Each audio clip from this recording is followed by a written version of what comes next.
ត្តស្វាយរៀងរៀបចំទិវាអបអរសាទរទិវាជនមានពិការភាពកម្ពុជាលើកទី27និងអន្តរជាតិលើកទី43នៅក្រុងបាវិតនៅព្រឹកថ្ងៃប្រហ័សទី18ខែធ្នូឆ្នាំ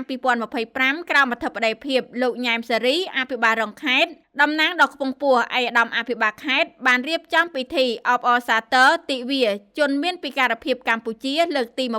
27និងទិវាជនមានពិការភាពអន្តរជាតិលើកទី43ក្រោមប្រធានបទបរិយាបន្នពិការភាពលើគ្រប់វិស័យដើម្បីលើកកម្ពស់វឌ្ឍនភាពសង្គមពិធីនេះបានប្រព្រឹត្តទៅនៅតំបន់សេដ្ឋកិច្ចពិសេស Manhattan ក្រុងបាវិតក្នុងឱកាសនោះលោកញ៉ែមសេរីអភិបាលរងខេត្តបានលើកឡើងនៅរបាយការណ៍គួរឲ្យកត់សម្គាល់ថា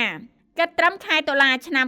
2025នៅក្នុងខេត្តស្វាយរៀងមានក្រសួងស្ថាប័នរដ្ឋចំនួន40បានទទួលជនមានពិការភាពចូលបម្រើការងារសរុបចំនួន7502នាក់ក្នុងនោះស្ត្រីមានពិការភាព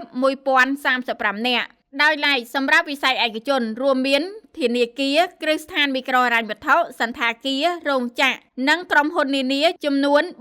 466បានទទួលយកជនមានពិការភាពចូលបម្រើការងារសរុបចំនួន6905នាក់ស្ត្រីមានពិការភាព4527នាក់ដើម្បីបន្តលើកកម្ពស់សិទ្ធិនិងសុខុមាលភាពជនមានពិការភាពលោកអភិបាលរងខេត្តបានដាក់ចេញ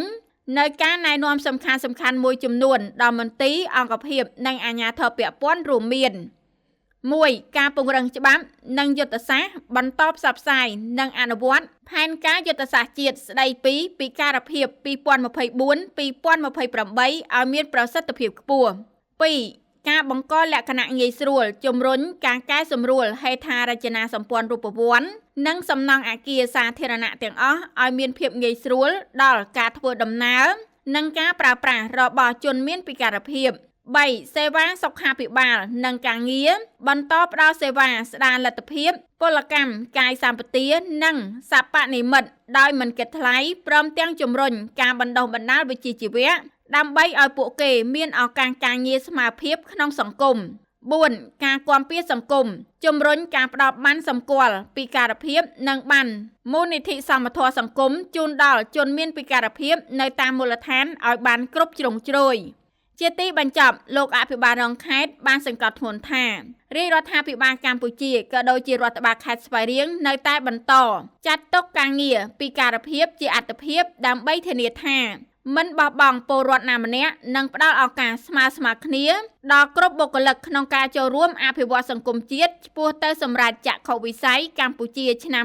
2030និងឆ្នាំ2050